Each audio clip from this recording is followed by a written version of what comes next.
Bismillahirrahmanirrahim. Assalamualaikum warahmatullahi wabarakatuh. Alhamdulillahi rabbil alamin. Hamdan katsiran thayyiban mubarakan fihi kama yuhibbu rabbuna wa yarda. Asyhadu an la ilaha illallah wahdahu la syarikalah wa asyhadu anna Muhammadan abduhu wa rasuluhu la nabiyya ba'dah. Jemaah yang dirahmati Allah, sambil menunggu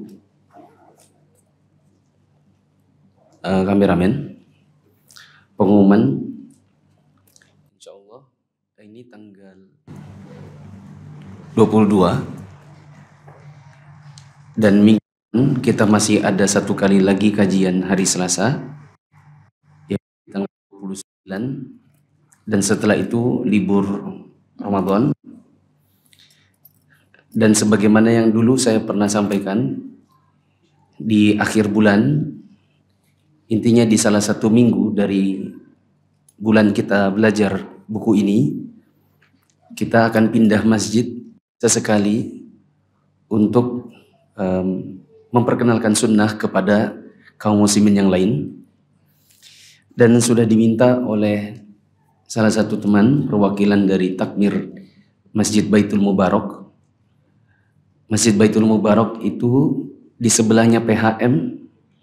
Jadi kalau dari sini lanjut lagi, terus nanti di kiri ada belokan ke kiri Karangjawa, maju lagi sedikit, nanti ada belokan yang kedua, ada papan Baitul Mubarak. Jadi kalau teman-teman datang dari Kelandasan bisa lewat pelabuhan.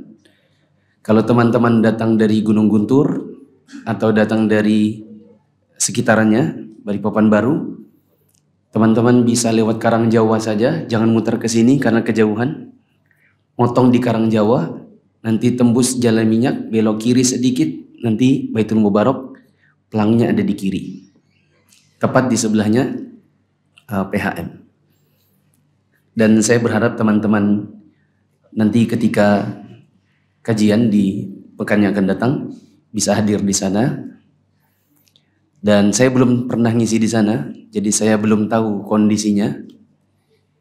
Tapi ada yang bilang itu banyak pensiunan, katanya. Jadi saya berharap kita semua ketika datang di masjid yang bukan masjid tempat kita belajar, agar kita bisa saling tegur sapa, salam, dan senyum, terutama kepada warga-warga di sekitar, terlebih lagi orang-orang yang sudah sepuh, agar kita bisa menyapa dan memperlihatkan adab yang baik. Agar kaum muslimin yang belum mengenal sunnah mengerti bahwa sunnah yang sebenarnya itu adalah sopan santun. Tidak seperti yang digambarkan oleh sebagian orang yang tidak suka dengan dakwah sunnah. Sekarang kita akan bahas subbab yang ketujuh. Disebutkan di kitab Salatul Mu'min jilid yang ketiga. Sabi'an al-adabu al-wajibatu wal mustahabbatu liman hadara wafatal muslimi kathiratun minha. Adab-adab yang berkenaan dengan orang yang sedang menghadiri wafatnya seorang muslim, baik yang adab ini bersifat wajib maupun yang sifatnya adalah sunnah. Supaya cepat saya bacakan bahasa Indonesianya. Kata penulis, yughmidu idza kharajatir ruh wa la yaqulu man hadarahu illa khaira. Di antara adabnya adalah memejamkan mata si mayit jika ruhnya sudah keluar. Jadi matanya diginikan. Apa ini? Dipejamkan. Dan kita tidak boleh mengatakan sesuatu kecuali yang baik-baik saja. Hal ini berdasarkan hadits Ummu Salamah radhiyallahu anha, dia berkata, Rasulullah sallallahu alaihi wasallam masuk menemui Abu Salamah radhiyallahu anhu yang sudah wafat, sementara matanya masih terbelalak. Fa aghmadahu. Maka Nabi sallallahu alaihi wasallam kemudian memejamkan mata Abu Salamah sambil bersabda, innar ruha idza qubida tabi'ahu al-basar. Sesungguhnya ruh itu ketika dicabut, maka matanya akan mengikutinya. Boleh dicatat di situ. Dari arah manakah ruh dicabut? Jawabannya dari ubun-ubun. Ruh itu dicabut melewati ubun-ubun. Coba teman-teman pegang ubun-ubunnya yang mana? Saya sudah duga. Sebagian pasti ada yang pegang itu pusarannya. Ya. Bukan itu ubun-ubun. Saya sudah duga sebagian orang, sebagaimana saya dulu mengira ubun-ubun itu adalah yang pusaran rambut itu. Bukan itu. Yang mana? Tepat di atas dahi. Ya. Di atasnya dahi. Makanya kalau seseorang wafat, matanya kemana? Ke atas. Lewat mana itu? Ubun-ubun keluarnya roh, lalu mata mengikutinya. Nah. Kemudian mendengar hal itu, beberapa orang dari keluarganya menjadi takut dan bingung. Maka Rasulullah SAW kemudian mengatakan, la tada'u ala anfusikum illa bi khair, fa innal malaikata yu'amminuna ala ma taqulun. Janganlah kalian mendoakan diri kalian kecuali yang baik-baik, karena sesungguhnya malaikat akan mengaminkan apa yang kalian ucapkan. Kita potong sampai di situ saja, karena nanti penggalan sisanya akan disebutkan lagi di poin kedua. Kita perhatikan dulu teman-teman, apa tadi judulnya? Memejamkan mata jika roh telah keluar. Roh tadi keluarnya dari mana? Ubun-ubun. Dan mata mengikutinya. Dan kita tidak boleh mengatakan sesuatu kecuali yang baik-baik. Kita dapati di kalangan orang-orang awam, manakala meninggal kakeknya, meninggal ayahnya, kemudian mereka berkata sesuatu yang seolah-olah tidak ada harapan bagi mereka untuk melanjutkan hidup dengan tenang. Seperti perkataan, misalnya, ayah, kalau nggak ada ayah nanti siapa yang kasih makan kami? Nanti kami miskin. Nanti nggak ada, kita semua lapar. Kalimat-kalimat yang kalau bahasa kita bilang berlebihan. Ya. Siapa yang kasih makan? Allah. Ya. Tidak boleh kita berkata kecuali yang baik-baik saja. Kita langsung lompat ke nomor 2 karena penggalan hadis setelahnya akan disebutkan lagi. Adab yang kedua adalah yada'u lahu. Kita mendoakan orang yang sudah wafat ini. Berdasarkan penjelasan yang terdapat pada hadis Ummu Salamah yang tadi kita potong. Didoakan oleh Nabi SAW bunyinya ya, untuk Abu Salamah, tapi pada doa yang dipotong di sini ini diganti, kita sebut saja nama orang yang kita doakan, yang wafat ini. Coba kita baca sama-sama. Allahumma ghfir li, di situ fulan. Nah, kalau kita mendoakan misalnya ayah kita bilang li abi. Kalau namanya misalnya Baco, kita bilang li Baco. Warfa' darajatahu fil mahdiyyin. Coba baca. Warfa' darajatahu fil mahdiyyin. Coba ulang ya. Allahumma ghfir li fulan warfa' darajatahu fil mahdiyyin wa akhlufhu fi aqibihi fil ghabirin waghfir lana wa lahu ya rabbal alamin wafsah lahu fi qabrihi wa nawwir lahu fihi. Apa bunyinya doa ini dalam bahasa kita? Ya Allah, berikanlah ampunan bagi si fulan ini. Diganti namanya. Ya. Angkatlah derajatnya bersama orang-orang yang mendapatkan petunjuk. Gantikanlah ia pada keturunan yang ia tinggalkan. Berikanlah ampunan untuk kami dan dirinya, wahai Rabb semesta alam. Lapangkanlah kuburnya, terangilah ia di dalamnya. Biasanya kalau di zaman sekarang kita lebih cepat untuk mendengarkan berita kematian lewat media sosial. Saran saya, jangan cuma sekedar di copy paste, tapi juga catat di situ. Jangan cuma copy paste, karena banyak orang cuma Copy paste. Jangan cuma kopas. Kalau ada orang posting doanya jangan cuma dikopas. Kopas, tapi lidahnya kalau bisa tetap baca. Jadi lidah tetap baca. Yang ketiga, usahakan yang ada harokatnya. Karena banyak kaum muslimin tidak bisa baca gundulnya. Ya, usahakan doanya ada apa? Berharokat. Apa tujuannya? Supaya orang yang tidak bisa membaca gundul ikut bisa membacanya. Kalau kita hanya posting yang tidak ada harokatnya, hilang manfaatnya dan berkurang sedikit pahalanya. Ya. Nah, ini ada usulan. Oh, kalau gitu ini difoto ya, habis difoto diposting di grup. Ya enggak apa-apa. Ya. Karena ini mungkin lebih jelas. Sedangkan tulisan Arab di WA itu kalau enggak pakai kacamata enggak bisa kelihatan. Ya. Sekarang yang ketiga, yughatta bi thawbin yasturu jami'a badanihi.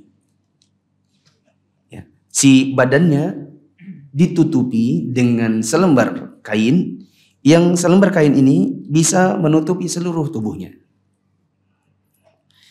Hal ini berdasarkan hadis Aisyah radhiyallahu anha, dia berkata, "Sujiya Rasulullah sallallahu alaihi wasallam hina mata bi thawbin hibara." Ketika Nabi sallallahu alaihi wasallam meninggal, tubuh beliau ditutupi dengan kain hibarah, yaitu kain bergaris hitam putih yang terbuat dari katun. Dalam lafaz Al-Bukhari, ketika Rasulullah SAW meninggal dunia, beliau ditutupi dengan kain hibarah. Catatan di situ boleh ditulis, tidak mesti dengan hibarah, alias kain hitam putih. Tidak mesti. Dan tidak mesti juga dengan kain ihram sebagaimana yang dipercayai oleh sebagian orang. Kain ihram hanya kain ihram. Dia hanya berfungsi untuk orang yang sedang ihram, yang melakukan ibadah haji dan umrah. Adapun kain ihram setelah pulang ke Indonesia, dia hanya kain. Tidak ada hubungannya dengan mayit. Mau dibungkus dengan kain ihram sekalipun, nggak ada manfaat. Ya.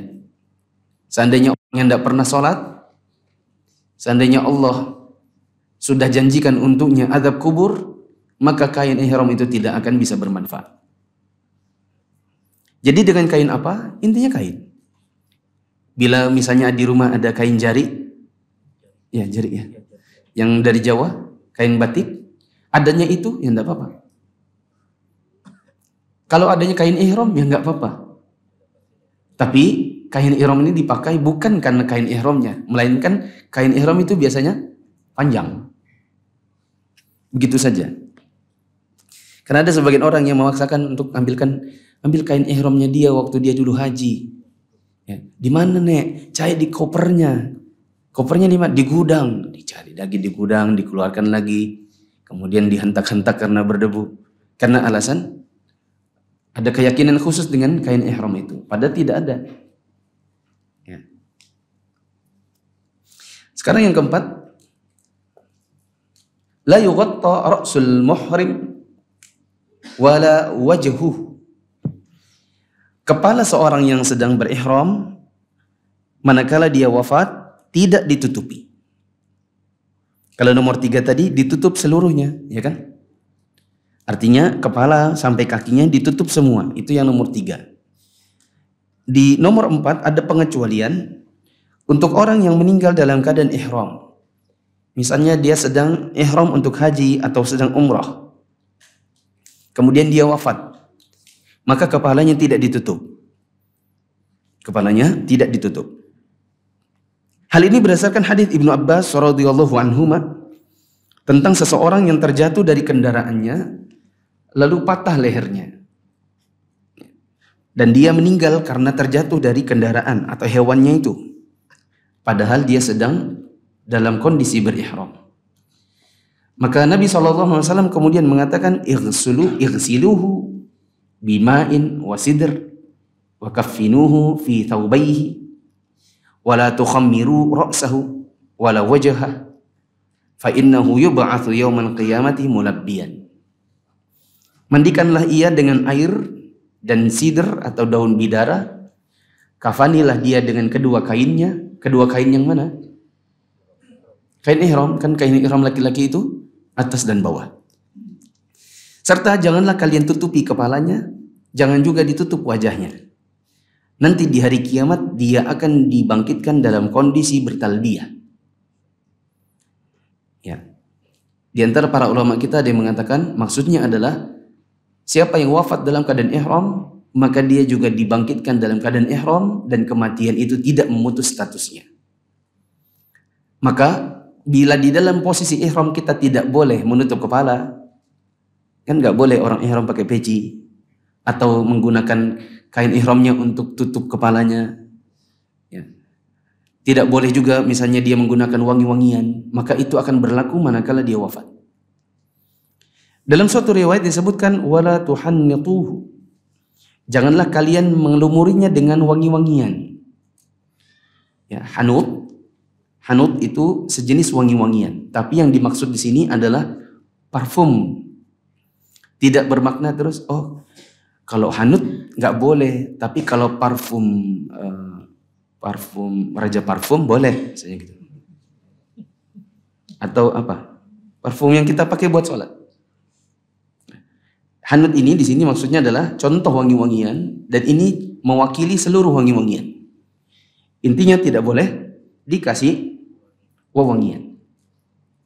Kata Nabi SAW dalam riwayat yang lain, wala tutayyibuh, dan janganlah kalian memberinya minyak wangi. Ya, alasannya apa? Alasannya karena dia dibangkitkan di hari kiamat tetap dalam keadaan berihram. Kemudian yang kelima, kata Nabi SAW, adab yang kelima, menyegerakan pengurusan jenazah dan mengeluarkannya jika kematiannya telah jelas.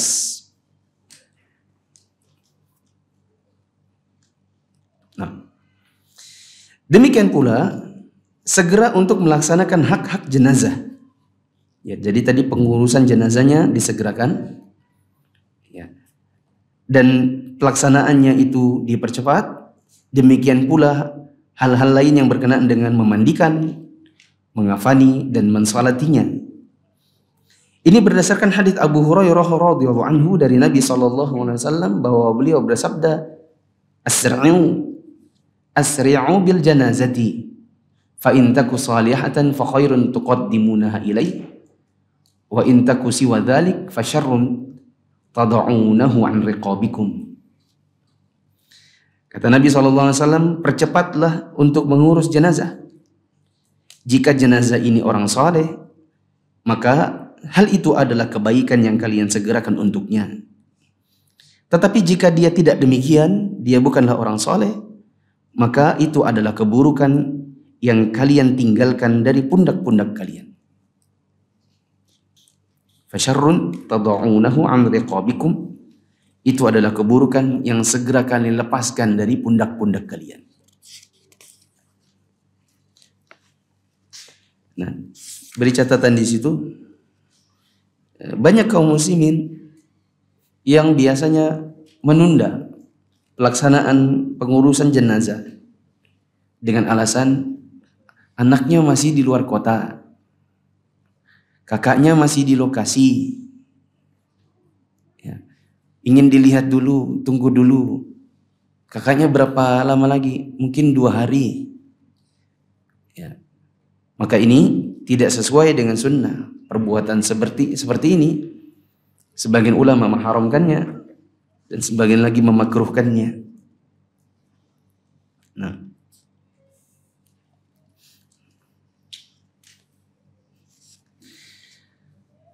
kemudian yang keenam, adabnya adalah yudfanu fil baladil ladzi mata fihi wa la yunqalu ila ghairihi. Jenazah itu dikubur di daerah dia meninggal dan tidak dipindahkan ke daerah yang lain. Ya, beri contoh di dekat situ, kalau Balikpapan ya kuburnya di Balikpapan. Kalau dia wafatnya di Jawa, ya jangan dipindahkan ke Balikpapan. Tapi ini hukumnya apa? Hukumnya ada ikhtilaf para ulama.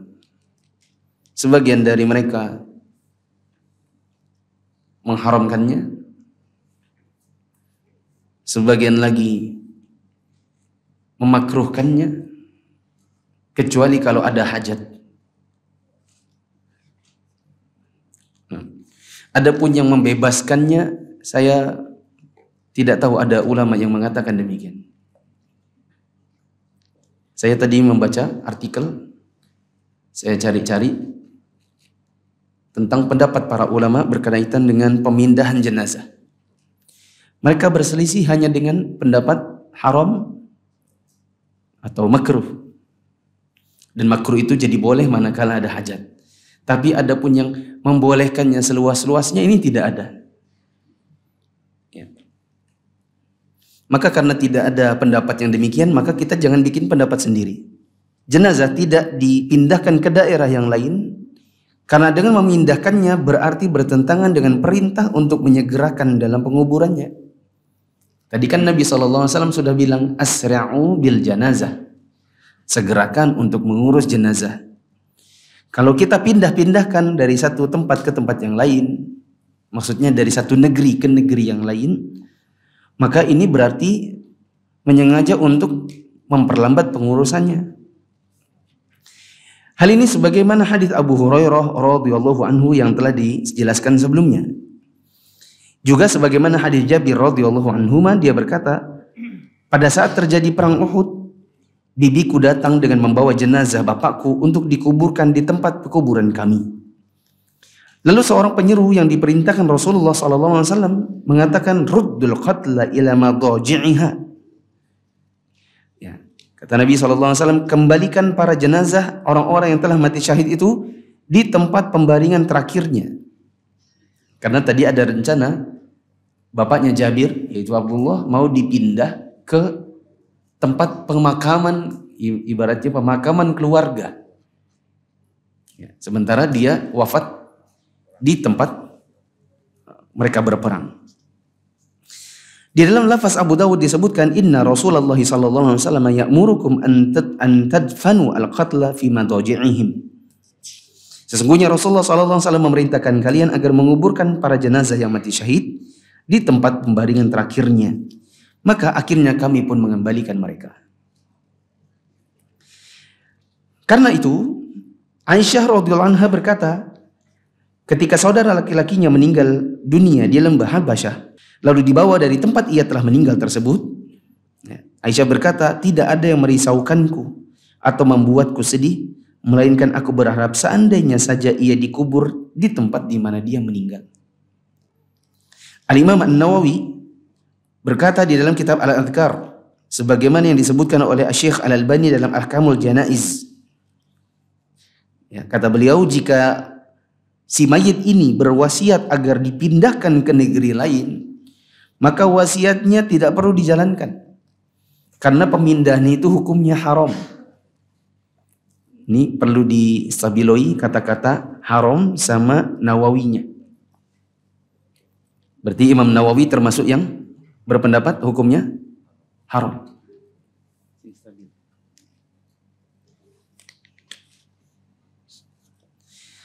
Berdasarkan pendapat yang sahih dan terpilih sebagaimana yang dikatakan oleh mayoritas ulama dan dikemukakan secara jelas oleh para ulama. Guru kami Syekh bin Baz rahimahullah pernah mengatakan, meskipun orang yang telah meninggal tersebut telah berwasiat untuk dipindahkan misalnya ke Mekah atau ke Madinah. Kalau di sini mau dipindah misalnya dari Balikpapan pulang ke Surabaya, Surabaya mau dipindah ke Jakarta, maka wasiatnya tidak perlu dijalankan. Karena para sahabat dahulu tidak pernah punya wasiat yang demikian. Cuma apa sih yang jadi kendala kalau di zaman sekarang? Orang-orang itu maunya dimakamkan misalnya di pemakaman keluarga. Sudah berpesan dahulu, kalau kami mati, bapak ibu nanti dikuburnya sebelahan. Seolah-olah kalau nanti datang hari kiamat, mereka akan dikumpulkan bareng, dibangkitkan gandengan, terus akan saling menyelamatkan. Itu yang difikirkan sebagian orang. Mereka berpikir untuk dikuburkan di tanah kelahirannya. Ini tanah yang dulu diwakafkannya. Ini masjid yang dulu dibangunnya. Jadi dipindah ke area masjid yang dulu dibangunnya. Dan keyakinan-keyakinan seperti ini adalah keyakinan yang tidak pernah datang dari para salaf. Ya, teman-teman yang ikut kajian mulia dengan manhaj salaf, sudah sering kita sebutkan kaidahnya. Mau selamat dalam beragama sampai masuk surga, ikutilah agamanya para sahabat Nabi. Bila ada kebaikan yang mereka kerjakan, ikuti. Bila ada sesuatu yang kita anggap itu kebaikan tapi tidak dilakukan oleh mereka, maka tinggalkan. Sekarang yang ketujuh. Kata penulis, lau mata fi ghairi maulidihi, ya, dufina makanahu wa kana khairan lahu. Seandainya si mayit ini meninggal dunia bukan di tempat kelahirannya, berarti kalau dia Balikpapan, meninggalnya di Penajam misalnya, maka dia dikubur di tempat itu saja. Di mana berarti? Di Penajam. Dan itu lebih baik untuknya. Ya, ternyata tidak dipindahkan ke negeri tempat kita lahir, itu justru lebih baik. Tidak sebagaimana yang dilakukan oleh sebagian orang, lahir di Jawa, merantau ke Balikpapan, kalau meninggal di Balikpapan minta dikembalikan ke Jawa. Alasannya adalah ini kan lahirnya di Jawa. Padahal justru dikubur di Balikpapan, yaitu tempat di mana dia wafat, itu lebih baik. Berdasarkan hadis Abdullah bin Amr radhiyallahu anhuma, dia berkata, seseorang meninggal dunia di Madinah, tempat di mana ia dilahirkan. Seseorang meninggal dunia di Madinah, tempat di mana ia telah dilahirkan. Rasulullah SAW kemudian mensolatinya, kemudian bersabda, andai kata ia tidak meninggal di tempat, andai kata ia meninggal tidak di tempat kelahirannya. Ini orang Madinah, wafatnya di mana? Di Madinah.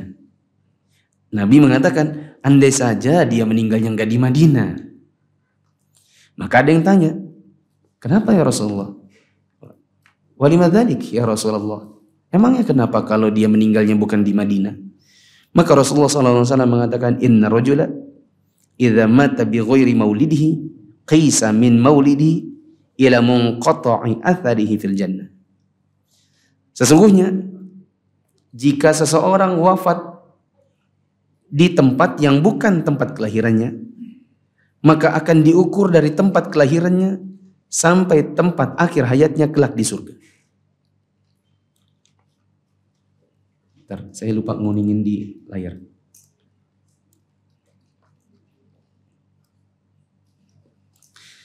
Kata Nabi SAW, jika seseorang meninggal bukan di tempat kelahirannya, maka akan diukur dari tempat kelahirannya sampai tempat akhir hayatnya kelak di surga.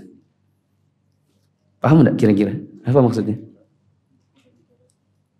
Apa maksudnya? Diukur dari tempat kelahirannya sampai tempat akhir hayatnya di surga. Ya. Saya tadi buka tulisan para ulama kita yang menyebutkan tentang makna qisa min maulidihi ila munqata'i atharihi fil jannah. Ya. Maksudnya adalah dari tempat lahirnya, boleh dicatat, dari tempat lahirnya sampai tempat wafatnya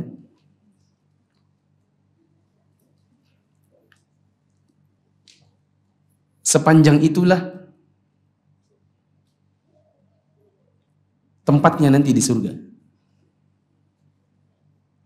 Sepanjang itulah tempatnya di surga. Atau dengan bahasa yang lain, dia dapat kafling area nanti di dalam surga sejauh mulai dari tempat lahirnya sampai tempat meninggalnya. Makanya Nabi SAW mengatakan, andai saja laki-laki ini meninggalnya bukan di Madinah, ibaratnya di Riyadh.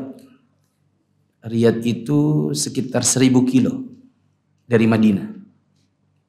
Ya, kalau dia meninggalnya di Riyadh, bila saya tidak salah ingat 1000 kilo. Karena kalau kita dulu berangkat dari Riyadh menuju Madinah, berangkat jam 5 sore, sampai di Riyadh itu kira-kira jam 3 subuh. Ya, kira-kira. Enggak terlalu ingat saya. Anggaplah 1000 kilo. Wafatnya di Madinah, di Riyadh padahal lahirnya di Madinah atau sebaliknya. Maka nanti tempatnya di Madinah, di surga 1000 kilo. Ya. Dan jangan dibayangkan seperti di dunia. Kalau kita punya lahan, kita punya sertifikat 1000 kilo. Ya. Mau ngapain juga begitu? Mau bikin rumah sebesar apa kan gitu? Mau dikafling-kaflingkan, mau jualan. Di surga nggak ada jual beli. Kemudian yang ke-8,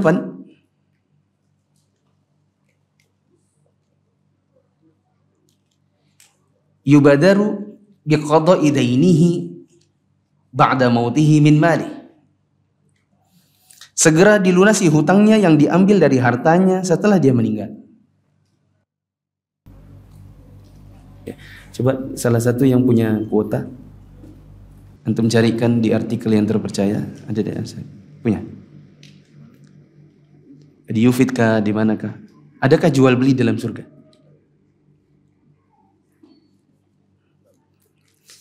Sambil ini kita lanjut dulu nomor 8. Jika ia tidak memiliki harta, maka utangnya dibebankan kepada negara.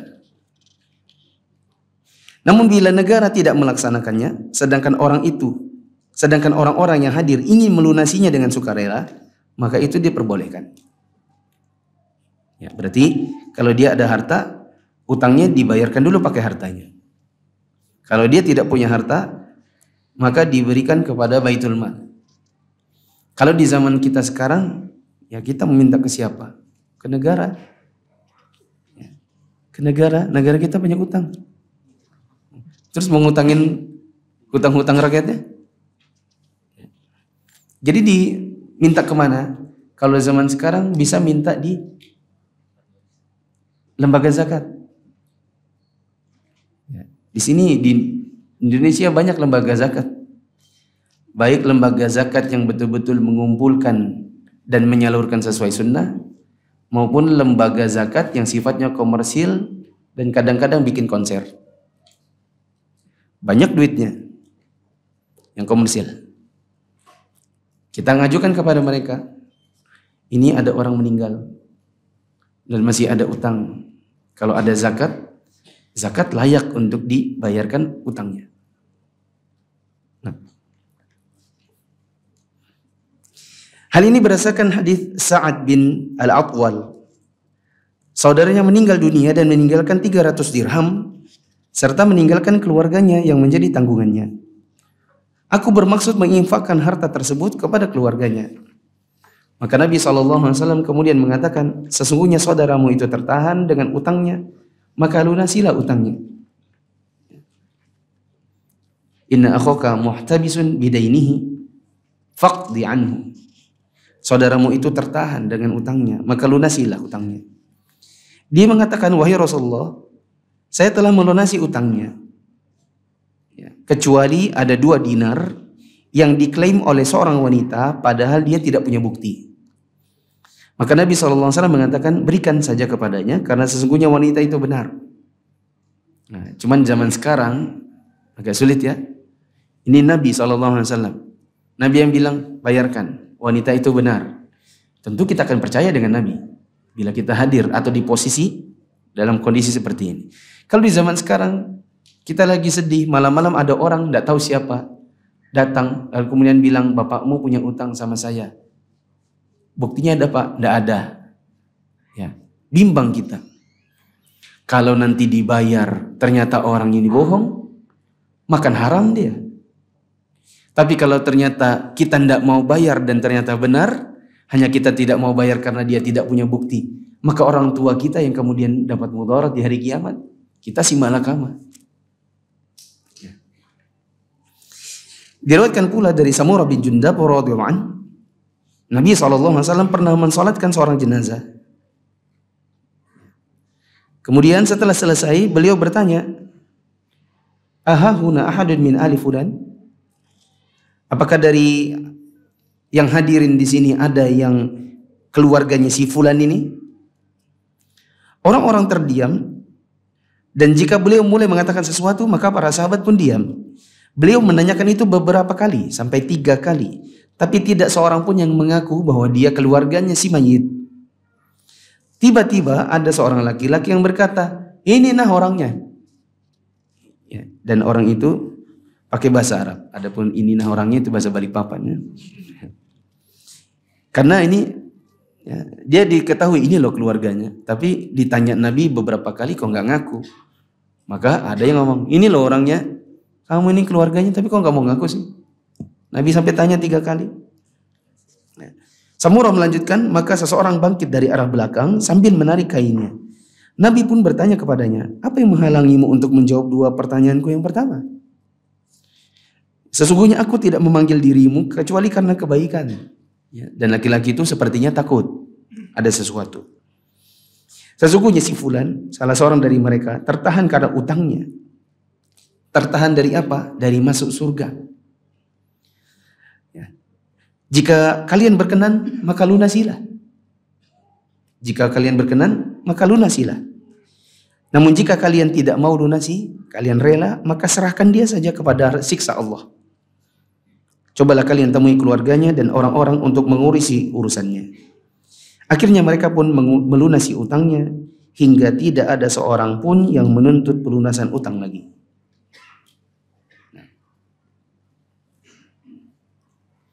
Ini menunjukkan kepada kita ada tuntunan kalau yang meninggal ini tidak ada uang, maka bolehlah kita menggantikannya. Anda baru hijrah dan bingung belajar Islam dari mana? Yuk ikut MIA.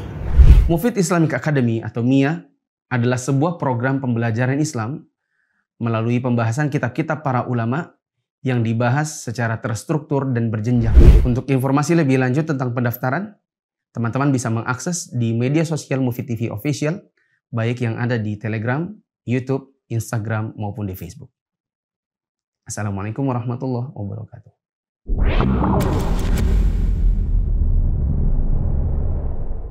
Ikut MIA, belajar agama jadi lebih menyenangkan dan bersumber dari kitab para ulama. Ingin belajar agama secara bertahap? Yuk ikut MIA, belajar secara runut dari kitab-kitab ulama. Kalau di zaman sekarang, yang agak susah itu gini. Ya. Yang punya uang, ngutanginnya, minta jasa, minta keuntungan. Yang ngutang, nggak bayar-bayar. Kalau di zaman dahulu orang bersemangat, ngutangin cari pahala. Yang diutangi bayar, kecuali memang terhimpit. Maka dia minta maaf ya, saya belum bisa bayar, bisakah diberi tangguhan? Di zaman sekarang orang utang piutang sama saja. Yang satunya minta imbalan, jadinya riba. Yang satunya tidak jelas, cuma janji-janji aja. Ya. Maka kalau di zaman dahulu, seperti riwayat yang nanti akan kita baca, ada orang yang wafat, Nabi tanya, la'alla ala sahibikum dainan, mungkin saudara kalian ini punya hutang? Ada yang bilang, ya Rasulullah, nanti saya yang bayar. Itu dulu-dulu. Ya. Karena yakin ini yang dibayar ini memang orang yang memang betul-betul ngutang dan tidak mampu bayar. Maka ada orang yang semangat nutupin utangnya. Kalau di zaman sekarang, orang itu banyak yang setelah ngutang memang suka mangkir, lari, ganti nomor telepon, pindah kontrakan. Sehingga ketika dia meninggal, kalau seandainya ada ustadz yang bilang, adakah kalian yang mau bantu bayarkan utangnya? Orang bilang, biar aja deh. Masih mau. Ini dulu kalau kita pinjamin uang, kalau ketemu di jalan langsung hilang, mukanya langsung dibuang. Nggak pernah kajian lagi, soalnya dia malu. Malu kalau datang nanti ditagih utangnya. Ya, akhirnya akad yang dahulunya adalah demi akhirat, kalau sekarang agak susah. Kita ketemu dengan orang-orang seperti ini susah. Ya. Coba kita baca. Ada riwayat dari Jabir bin Abdullah radhiyallahu anhuma. Dia berkata, ada seorang laki-laki meninggal dunia, kemudian kami mandikan, kafani, dan kami beri wangi-wangian. Lantas kami letakkan jenazahnya agar disolati Rasulullah di tempat pelaksanaan jenazah, yaitu di makam Jibril. Selanjutnya kami beritahu Rasulullah bahwa dia sudah siap untuk disolati. Maka beliau pun datang bersama kami, beliau melangkah beberapa langkah, lalu bertanya, la'alla ala sahibikum dainan? Barangkali sahabat kalian ini ada utang? Maka ada yang jawab, na'am, dinaron. Ya Rasulullah, ada 2 dinar. Dalam riwayat lain dirhaman. Dia ada utang 2 dirham. Kalau 1 dinar itu 4,25 gram emas. Kalau 1 dinar 4,25 gram emas dikali 1 gramnya anggaplah 500.000, berarti ini kira-kira 2.500.000 lah gitu ya, atau 2.250.000. Kalau satu dirhamnya kira-kira 70.000 rupiah, berarti kalau 2 dirham ya 140 ribuan. Ketika mendengar bahwa laki-laki ini masih punya utang, fatakhallafa, maka Nabi SAW kemudian berbalik, nggak jadi mau solatkan. Beliau malah berkata, sallu ala sahibikum. Ayo silakan kalian solatkan saudara kalian ini. Tapi Nabi maunya meninggalkannya. Nabi tidak solatkan. Tidak lama kemudian salah seorang dari kami, yaitu Abu Qatadah, dia berkata, ya Rasulullah, huma alai. Ya Rasulullah, biar nanti saya yang tanggung. Maka Rasulullah tanya, betul? Itu tanggunganmu? Iya. Maka akhirnya Nabi SAW kemudian betul-betul mensolatkannya. Kita potong sampai di situ. Ya. Ini menunjukkan kalau di zaman dahulu ada orang dalam kondisi wafat dalam keadaan belum terlunasi utangnya, maka ada yang membayarkannya. Balik lagi kalau di zaman sekarang susah, apalagi orang yang memang sudah dikenal track recordnya adalah mumatil. Apa itu mumatil? Mumatil itu suka nunda-nunda. Ya. Jadi kalau antum punya teman yang suka ngutang sana ngutang sini dan sudah punya track record suka nunda-nunda, sebut saja dia Abu Mumatil. Ya. Mumatil, bukan martil, mumatil. Kita pindah ke yang nomor 9. Karena saya kira untuk yang selanjutnya kurang lebih sama. Meskipun sayang nggak dibaca nih. Coba kita baca saja. Sayang hadisnya nggak dibaca. Diriwayatkan dari Abu Hurairah, ada jenazah yang pernah punya utang dibawa ke hadapan Rasulullah. Maka beliau bertanya, apakah dia punya sesuatu untuk melunasi utangnya? Jika dikatakan bahwa si jenazah meninggalkan sesuatu untuk melunasinya, maka beliau pun mensolatinya. Tapi kalau tidak ada, maka beliau berkata, solatilah sahabat kalian. Oh ya, ini menunjukkan juga bahwa orang yang wafat ada utang itu tetap disolatkan. Yang tidak mensolatkan adalah tokoh agama. Adapun orang yang lain tetap mensolatkan. Jadi jangan diperlakukan seperti orang kafir. Ya, ayo keluaran, jangan ada yang solatin, yo dosa. Ya, itu provokator namanya. Kemudian beliau bersabda, saya lebih berhak menjadi wali bagi urusan kaum muslimin dari diri mereka sendiri. Barang siapa meninggal dunia sementara dia punya utang, maka tanggunganku untuk melunasinya, dan barang siapa meninggalkan harta, maka itu untuk ahli warisnya. Rasulullah juga bersabda, yughfaru lisyahidi kullu dhanbin illa ad-dain. Seluruh dosa orang yang mati syahid diampuni, kecuali yang tidak bisa bebas adalah utangnya. Utang tetap harus dibayar, meskipun mati syahid. Yang terakhir yang ke-9, ya, melaksanakan wasiatnya sepertiga atau kurang dari itu. Ini sudah pernah kita bahas pada 2 pertemuan sebelumnya, bahwa wasiat itu maksimal berapa? Sepertiga. Karena melaksanakan wasiatnya adalah wajib, namun bersegera melaksanakannya bisa menjadi wajib atau sunnah. Jika wasiat tersebut berhubungan dengan hal yang wajib, maka dengan bersegera melaksanakannya berarti menyegerakan lepas tanggung jawabnya. Dan jika ia berhubungan dengan hal yang sunnah, maka hal itu berarti menyegerakan pahala baginya. Wasiat itu sendiri bisa jadi wajib, bisa juga sunnah. Para ulama kita berkata, sebaiknya wasiat dilaksanakan sebelum dikubur jenazahnya. Catatan, kalau di zaman sekarang agak susah. Ya. Mungkin praktek seperti ini, melaksanakan wasiat sebelum dikubur jenazahnya akan sulit. Kenapa? Kadang kita perlu dulu periksa, siapa tahu dia punya utang. Takutnya sudah dibayarkan wasiat, sudah diwakafkan sepertiga hartanya untuk pesantren mana, yang sejatinya bukan wajib, sudah telanjur dibayar, sementara ada orang yang punya piutang kepada dirinya, yang lebih besar daripada hartanya malah nggak dapat haknya. Jadi sebaiknya malah dikubur dulu. Setelah itu baru diperiksa utang-utangnya, ditunggu. Siapa tahu ada yang datang dan menagih hutangnya. Bahkan ada riwayat sahabat Abdullah bin Zubair itu pernah ketika wafat ayahnya, dia mengumumkan di sekitaran Masjidil Haram, siapa yang punya piutang kepada bapakku selama 4 tahun. Sudah 4 tahun baru harta warisannya dibagi. Karena khawatirnya dalam 4 tahun itu ada orang yang datang menagih. Kalau di zaman sekarang mungkin orang bikin status Facebook, status Instagram, ya supaya ada yang menagih. Nabi SAW bersabda, barang siapa mengambil harta orang lain atau berhutang dan dia ingin melunasinya, maka Allah akan bantu dia melunasinya. Barang siapa mengambil atau berhutang dan dia hendak untuk tidak membayarnya, maka Allah akan merusak dirinya. Rasulullah SAW bersabda, nafsul mu'mini mu'allaqatan bidainihi hatta yuqdu anhu. Jiwa seorang mukmin itu bergantung pada hutangnya sampai ada yang membayarkannya. Wallahu a'lam bishawab.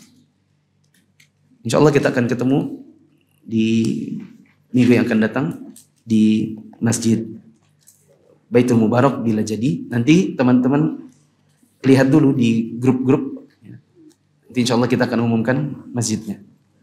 Siapa tahu ada perubahan ya. Siapa tahu setelah ada pengumuman kemudian Ustaz nggak jadi misalnya gitu. Nah, subhanakallahumma wa bihamdika asyhadu an la ilaha illa anta astaghfiruka wa atubu ilaik. Wassalamualaikum warahmatullahi wabarakatuh.